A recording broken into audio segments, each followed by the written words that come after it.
नमस्ते। कैसे हैं आप सब लोग? नार्सिसिस्ट लोग कौन होते हैं और इनको कैसे डील किया जाए? नार्सिसिस्ट पर्सनालिटी ये एक तरीके की बीमारी है। दिमागी रूप से ये लोग विकलांग होते हैं। दिमागी रूप से ये लोग बीमार होते हैं और ऐसे-वैसे बीमार नहीं होते हैं। ये ऐसे बीमार होते हैं कि ये खुद ही को डील नहीं कर सकते। इन्हें ये नहीं पता होता कि ये बीमार हैं। इनके हिसाब से ये इस दुनिया के सबसे सही इंसान हैं।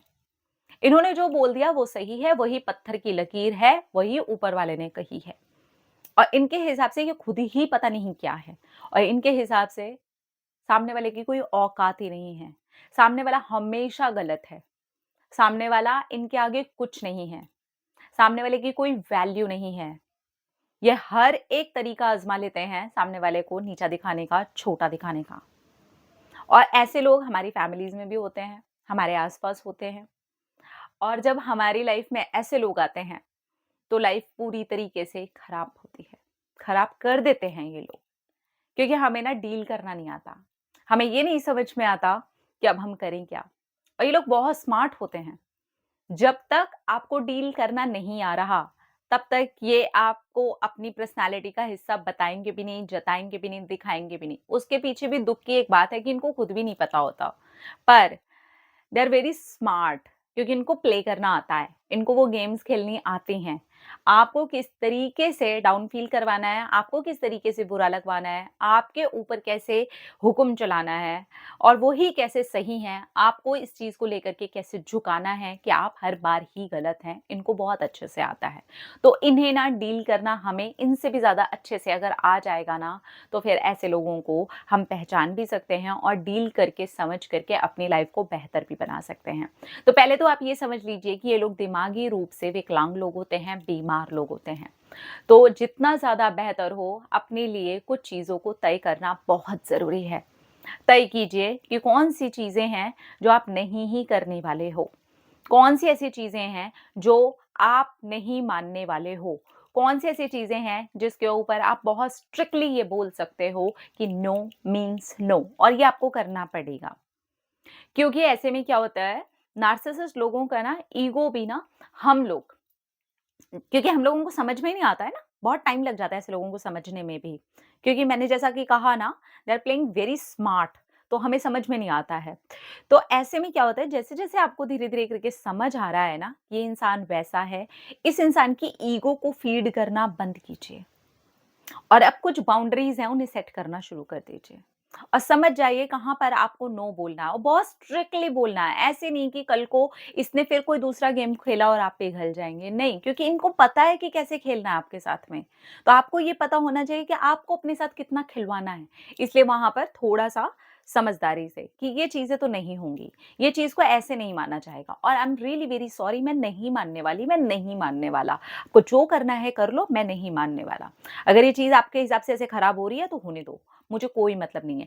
जब आप इनकी ईगो को फीड करना बंद करोगे और थोड़े से स्ट्रिक्ट हो करके वो बिहेवियर उनके सामने दिखाओगे, तो ये उस चीज़ का आपके ऊपर गुस्से में या इरिटेट हो करके या आपको बातें सुनाने के लिए या आपके साथ फिर कोई ऐसा गेम खेलने के लिए या बिल्कुल ही चुप्पी साध लेना या बिल्कुल ही चिल्ला-चिल्ला करके बात करना, मतलब जैसे भी आपको टैकल करना उनको आ गया है, वैसे वो कुछ ना कुछ करेंगे। आपको यहाँ पर भी अब ये समझना है कि इनका मुझे टैकल करने का ये तरीका है, ओके फाइन, इसमें से कौन-कौन सा तरीका मुझे पसंद नहीं है, आपको वहाँ पे भी स्ट्रिक्टली मना करना है, सॉरी, मुझसे ऐसे बात नहीं कर सकते।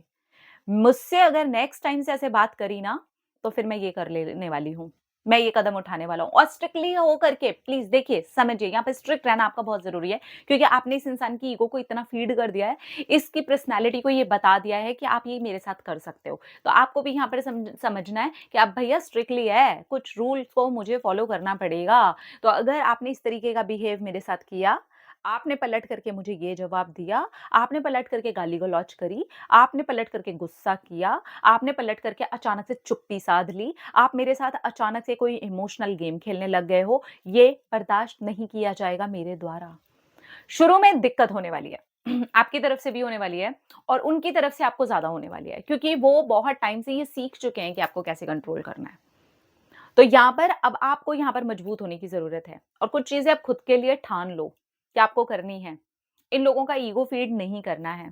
क्योंकि इनके जो माइंड की कंडीशन है ना, वो बहुत हद तक हम जैसे लोगों की वजह से भी है। क्योंकि हम लोग इनको वो फीड करवाते हैं। अब जैसे मान लीजिए कि आपकी लाइफ में ये इंसान अभी आया, साल भर पहले आया, 6 महीने पहले आया, 2 साल पहले आया, 4 साल पहले आया, लेकिन उसके पहले बहुत सारे लोग वो फीड करवा चुके हैं। तो उस इंसान की वो पर्सनैलिटी बन गई। तो अब उसको जब आप मिले और उसको ज़रा-सी में ही ऐसे लोग बहुत थोड़े से में ही भाँप जाते हैं कि आप कितने कमज़ोर हो।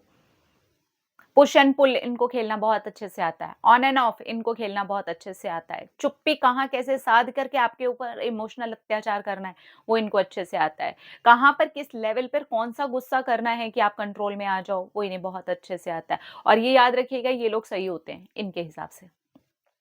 ये कभी मानेंगे ही नहीं कि ये गलत है।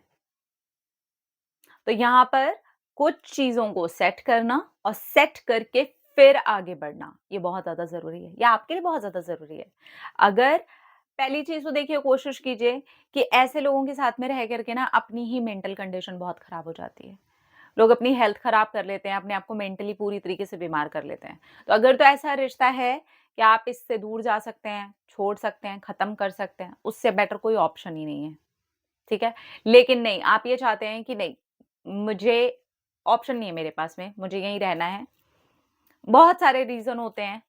बहुत बार पेरेंट्स होते हैं ऐसे, बहुत बार स्पाउस होते हैं ऐसे, मेल फीमेल ये दोनों में से किसी के भी साथ हो सकता है। तो अगर आपको ऐसा लग रहा है कि यहाँ से जाना मजबूरी है भैया रहना ही पड़ेगा, तो फिर तो आपको बहुत स्ट्रिक्ट रूल फॉलो करने पड़ेंगे। वो जितने रूल आपके ऊपर चला रहे हैं ना, उसमें से आपको 90% अपने ऊपर अब नए रूल बना करके चलना पड़ेगा। आपको लड़ना नहीं है, आपको समझदारी से चलना है। ऐसे लोग कहीं न कहीं एक अंदर डर भी अंदर बैठा करके रखा होता है, जो इनका छुपा हुआ-सा डर होता है। आपको वो समझना है कि वो कौन-सा डर है। जिस दिन आपको ये धीरे-धीरे समझ में आएगा, ये एकदम से नहीं आएगा और हर पर्सनैलिटी का अपना अलग होता है। जैसे हमारे भी अंदर अपनी वीकनेसेस होती हैं ना कुछ, हमारी अपनी होती है, मेरी अपनी होगी, आपकी होगी, आपके मम्मी की अपनी होगी, पापा की अपनी होगी, भाई की अपनी होगी, पड़ोसियों की अपनी होगी, ऐसे ही सबकी अपनी-अपनी होती है, ठीक है? लेकिन हम जैसे लोगों का क्या होता है ना, हमारी जो वीकनेस होती है और ये बड़ी नॉर्मल सी होती हैं, कॉमन सी होती हैं। इन लोगों की भी नॉर्मल कॉमन ही होती है, लेकिन ये छुपाने में एक्सपर्ट होते हैं।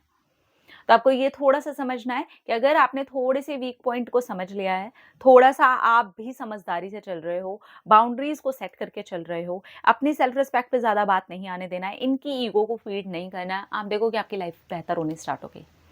आप खुद एक स्ट्रॉन्ग पर्सनैलिटी बन गए क्योंकि वो अपने आप में ही एक बीमार पर्सनैलिटी है यार, एक वीक पर्सनैलिटी है और रहना पड़ ही रहा है आपको, तो फिर अब आपको जी करके रहना है, मर करके नहीं रहना है। और उसको भी ये पता चल जाना चाहिए कि आप जी रहे हो अब। अब ऐसे लोग ना आपको जीते हुए भी नहीं देख पाते और यही तो मज़ेदार बात है कि ऐसे इंसान को ही आपको ज़्यादा जी करके दिखाना है।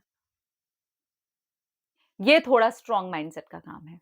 आप उसके साथ वीक मत बनो, क्योंकि ऐसे बीमार इंसान की संगत में आपकी रंगत भी खराब हो जाती है। मैंने खुद एक्सपीरियंस किया है नार्सिसिस्ट के साथ में।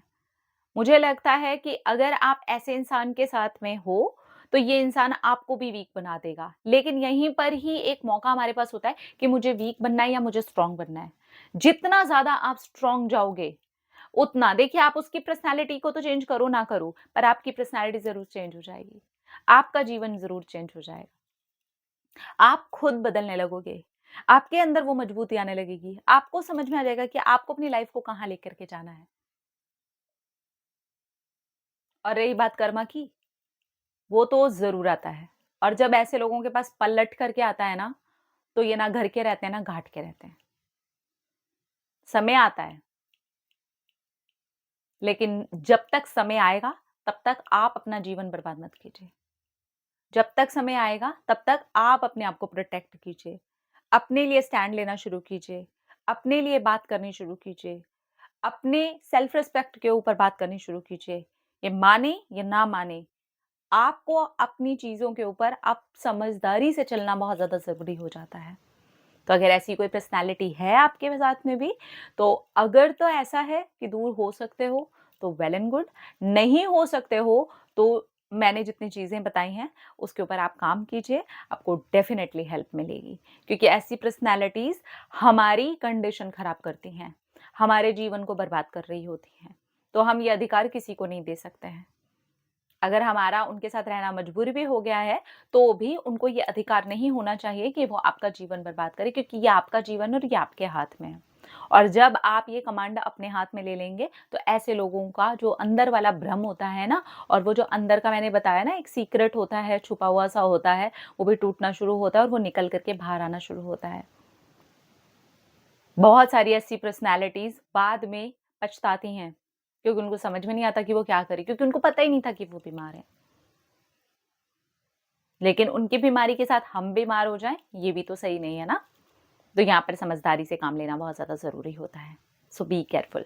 अपना रखिए ख़्याल, अपने आप से कीजिए ढेर सारा प्यार, ताकि आप इंटरैक्ट करें ढेर सारा प्यार। I love you all. Tata.